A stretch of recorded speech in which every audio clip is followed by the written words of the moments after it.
ये कहानी है एक ऐसे शहर की जिसे पूरी तरह से क्वारंटीन कर दिया गया था। 80 किलोमीटर लंबी लोहे की ऊंची दीवारों ने लाखों लोगों को एक शहर के अंदर कैद कर लिया था और शहर से भागने की कोशिश करने वाले किसी भी इंसान को बेरहमी से मार गिराया जाता था, जिसके कारण सिर्फ 27 सालों के अंदर यहाँ जिंदा बचे लोग अपनी इंसानियत खो बैठे और आदमखोर नरभक्षी बन गए। इस सब की शुरुआत हुई थी एक वायरस की तबाही से। साल 2008 में ग्लासगो शहर में एक भयानक वायरस चुपके से फैलने लगा। जो भी इससे संक्रमित होता उसका शरीर 72 घंटों के अंदर गलने लगता और वह बेहद हिंसक हो जाता था। सिर्फ एक हफ्ते में मरने वालों की संख्या 5000 के पार हो गई। इस अचानक आए आपदा से निपटने के लिए सरकार ने सबसे कठोर कदम उठाया। उन्होंने शहर के चारों ओर 30 मीटर ऊंची लोहे की दीवार बना दी, जिस पर सैकड़ों मशीनगनें 24 घंटे पहरा देती थीं। हालत ये थी कि अगर कोई पक्षी भी दीवार पार करने की कोशिश करता तो उसे तुरंत मार गिराया जाता। ये लॉकडाउन शहर को बचाने का तरीका कम और उसे मौत की सजा सुनाने जैसा ज्यादा था। दीवार के अंदर फंसे लोगों को अपनी किस्मत का अंदाजा हो गया था, इसलिए वे दिन रात बॉर्डर पर हमला करते रहे। इसी बीच एक जवान माँ अपनी घायल बेटी को लेकर एक हेलीकॉप्टर की तरफ दौड़ी जो वहां से निकलने की तैयारी में था। उसने सैनिकों के सामने मिनटों तक घुटने टेक कर मिन्नतें की। आखिरकार एक सैनिक का दिल पिघल गया और उसने अपनी जगह उस छोटी बच्ची को दे दी। जाते जाते माँ ने बेटी के हाथ में एक लिफाफा थमाया जिस पर घर का पता लिखा था। उसे अब भी उम्मीद थी कि एक दिन वे फिर मिलेंगे, लेकिन जैसे ही दीवार का गेट हमेशा के लिए बंद हुआ, अंदर फंसे लोग पूरी तरह से बेसहारा हो गए। उन्हें न केवल वायरस से लड़ना था बल्कि खाने पीने के लिए एक दूसरे से भी लड़ना था। धीरे धीरे इंसानियत खत्म हो गई और जीने की आदमखोर प्रवृत्ति हावी हो गई।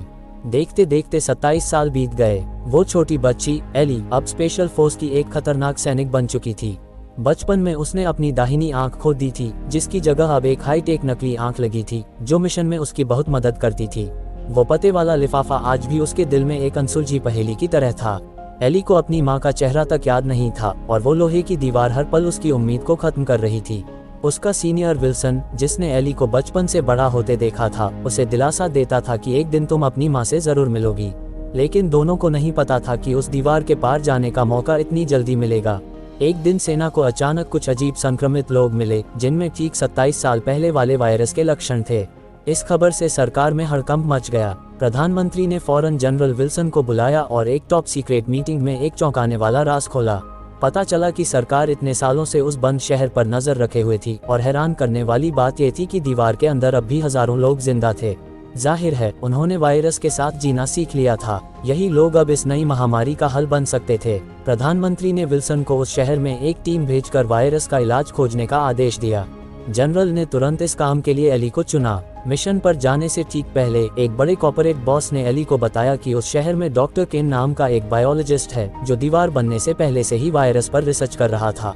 अगर शहर में किसी के पास वायरस की एंटीबॉडी है तो उसका संबंध केन से जरूर होगा। इसके 3 घंटे बाद एली की टीम दीवार के बाहर पहुंच गई। उसके साथी जो अपने अपने फील्ड के एक्सपर्ट थे पहले से ही तैयार थे।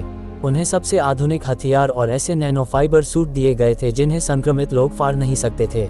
लेकिन एली को नहीं पता था कि दीवार के उस पार उसका सामना अब तक के सबसे मुश्किल इम्तिहान से होने वाला था।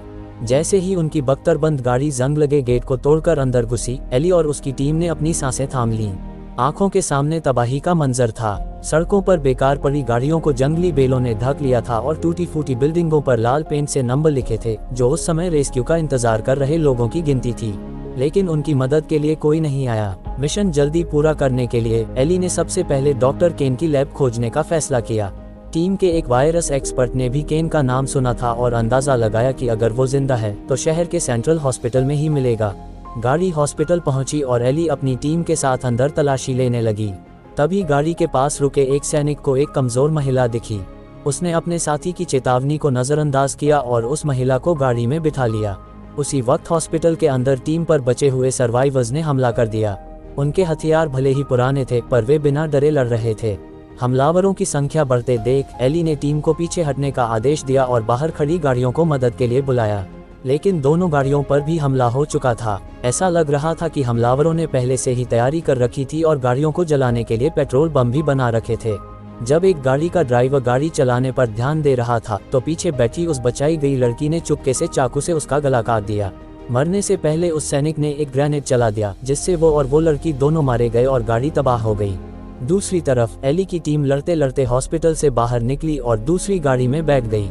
लेकिन जैसे ही गाड़ी आगे बढ़ी, ऊपर से किसी ने तीर चलाकर ड्राइवर को मार दिया और गाड़ी पलट गई। टीम के लोग गाड़ी से निकलकर मुकाबला करने लगे, लेकिन हमलावर बहुत ज्यादा थे। 2 सैनिक किसी तरह भागने में कामयाब रहे, पर एली और बाकियों को हथियार डालने पड़े और वे उन जंगली लोगों के कैदी बन गए। उनका लीडर सॉल एली को जंजीरों से लटकाकर टॉर्चर करने लगा ताकि पता कर सके कि वो कौन है और इतने अच्छे हथियार उसके पास कहां से आए। जब एली ने बताया कि वो दीवार के बाहर से आई है, तो सॉल का गुस्सा भड़क गया, क्योंकि इतने सालों से डॉक्टर केन उन्हें यही बताता आया था कि दीवार के बाहर कुछ भी नहीं है। लेकिन सॉल हमेशा से बाहर की दुनिया देखना चाहता था। उसने सोचा कि अगर एली अंदर आ सकती है तो वो उसे बाहर भी ले जा सकती है, इसलिए उसने एली को जिंदा रखने का फैसला किया। लेकिन एली के साथियों की किस्मत इतनी अच्छी नहीं थी। रात में उन लोगों की पार्टी होती थी जिसमें वे इंसानों को भूनकर खाते थे। एली के पकड़े गए साथियों को जब अपना अंत नजर आया तो वे चिल्लाते रहे, लेकिन आग की लपटों में उनकी दर्दनाक चीखें दब गईं। उधर एली जेल से भागने का प्लान बना रही थी। एक गार्ड जब उसे उसके साथी का भुना हुआ मांस देने आया तो एली ने उसे झांसा देकर पास बुलाया और उसे मजबूर किया कि वो दरवाजा खोले। दूसरे गार्ड को जैसे ही होश आता, एली ने उसे भी बेहोश कर दिया। तभी बगल की कोठरी से एक लड़की ने उसे आवाज दी। उसने बताया कि वो एना है, डॉक्टर केन की बेटी। एली ने उसे भी साथ ले लिया। तभी सॉल की गर्लफ्रेंड वहां आ गई, जो एक मजबूत लड़ाकू थी। लेकिन स्पेशल फोर्स की सैनिक एली के सामने वो टिक नहीं पाए और मारी गई। जब तक सॉल वहां पहुंचता, एली और एना भाग चुके थे। एली ने अपने भागे हुए 2 साथियों से संपर्क किया जो सॉल के आदमियों से छिपते फिर रहे थे। रास्ते में उन्हें एना के कुछ साथी मिले जिन्होंने भागने के लिए एक ट्रेन तैयार रखी थी। एली ने ये खबर अपने साथियों को दी, लेकिन सॉल उनका पीछा करते हुए बहुत करीब आ गया था। एना को ट्रेन चलानी पड़ी। एली ने अपने साथियों को बचाने के लिए चलती ट्रेन से छलांग लगा दी और जब तक वे सुरक्षित नहीं हो गए, वो लड़ती रही और फिर वापस ट्रेन पर चढ़ गई। ट्रेन में एना ने पूरी सच्चाई बताई। उसने कहा कि वो एली को केन तक पहुंचने में मदद करेगी, पर वो खुद अपने पिता से नहीं मिलना चाहती। असल में डॉक्टर केन ही उस इलाके की दूसरी सबसे बड़ी ताकत का लीडर था और सॉल उसी का बेटा था। सॉल दीवार के बाहर जाना चाहता था, लेकिन केन ने उसे रोका, जिस वजह से दोनों अलग हो गए। ट्रेन एक पहाड़ी के पास रुकी। एना सबको एक सुरंग में ले गई जहां बहुत सारा सामान जमा था। सुरंग पार करके वे एक जंगल में पहुंचे। अचानक एना को खतरे का एहसास हुआ और उसने एली को भागने के लिए कहा, पर एली वहीं खड़ी रही, क्योंकि उसे पता था कि यही केन से मिलने का सबसे तेज तरीका है। वे सब पकड़ लिए गए और केन के किले में ले जाए गए। एली ने केन से पूछा कि क्या लोग तुम्हारे बनाए टीके की वजह से जिंदा हैं? केन हंसा और बोला, कोई टीका नहीं है, ये लोग इसलिए जिंदा हैं क्योंकि इनके अंदर प्राकृतिक रूप से वायरस से लड़ने की ताकत है। ये तो बस सर्वाइवल ऑफ द फिटेस्ट है। केन ने गुस्से में कहा कि जब सरकार ने दीवार बनाई थी तभी सबकी किस्मत तय हो गई थी। अब वो यहाँ का राजा है और नहीं चाहता कि बाहर से कोई आकर उसकी ताकत छीने। केन ने एली को मारने का हुक्म दिया, लेकिन उसका तरीका अजीब था। उसने एली को एक मध्ययुगीन लड़ाई में एक विशाल जल्लाद के सामने खड़ा कर दिया। केन सोच रहा था कि यह एक तरफा मुकाबला होगा, लेकिन एली ने अपनी फुर्ती से जल्लाद के हमलों से बचते हुए एक हथियार छीन लिया और उसे ही मार डाला। केन को बहुत गुस्सा आया और उसने एली को गोली मारने का आदेश दिया। तभी किले में एक जोरदार धमाका हुआ। एली के जो साथी भाग गए थे वे अब अंदर घुस आए थे और गार्ड्स को मारते हुए तबाही मचा रहे थे। इस अफरा तफरी में एली को भागने का मौका मिल गया। सबने मिलकर लड़ाई की और कुछ घोड़े चुराकर वहां से भाग निकले। भागते हुए एली को सामान जमा करने वाली सुरंग याद आई। वहां पहुंचने पर उन्हें एक नई स्पोर्ट्स कार मिली। जब वे कार में पेट्रोल भर रहे थे, केन के आदमी वहां पहुंच गए। एली का एक साथी उन्हें रोकने के लिए पीछे रहा और तीरों से मारा गया। एली दुख को दबाकर कार लेकर वहां से भागी और आखिरकार केन के इलाके से निकल गई। सुरक्षित होने पर एली ने अपने बॉस विल्सन को फोन किया और बताया कि उसे इम्यून लोग मिल गए हैं। लेकिन विल्सन की आवाज में निराशा थी। उसने बताया कि एली के जाने के कुछ ही दिन बाद लंदन में भी वायरस फैल गया है और किसी ने जानबूझकर इसे और गंभीर बना दिया है। हालात इतने बुरे थे कि प्रधानमंत्री के ऑफिस तक संक्रमित लोग पहुंच गए थे। विल्सन ने एक संक्रमित को गोली मार दी, लेकिन उसका खून प्रधानमंत्री के चेहरे पर गिर गया। ये देखकर उस कॉर्पोरेट बॉस ने प्रधानमंत्री को भी क्वारंटीन कर देने का हुक्म दिया। अपनी किस्मत जानकर प्रधानमंत्री ने खुद को गोली मार ली और वो कॉर्पोरेट बॉस असली पावर में आ गया। जब उन्हें पता चला कि एली को इम्यून लोग मिल गए हैं तो वह बहुत खुश हुए और खुद उन्हें लेने के लिए दीवार के पास आ गए। लेकिन जैसे ही एली वहां पहुंची, सॉल ने उसे घेर लिया। एक जबरदस्त चेस के बाद सॉल चलती कार से एली की कार पर कूद गया। आगे का रास्ता एक बस ने रोक रखा था। बचने का कोई रास्ता न देख एली ने पूरी रफ्तार से कार बस में घुसा दी। बस 2 टुकड़ों में कट गई और सॉल के भी टुकड़े टुकड़े हो गए। आखिरकार एली उस कॉर्पोरेट बॉस से मिली। इम्यून एना का खून एंटीवायरस सीरम बनाने के लिए एक सैंपल था। बॉस ने हंसते हुए कहा कि वैक्सीन बनाने की कोई जल्दी नहीं है।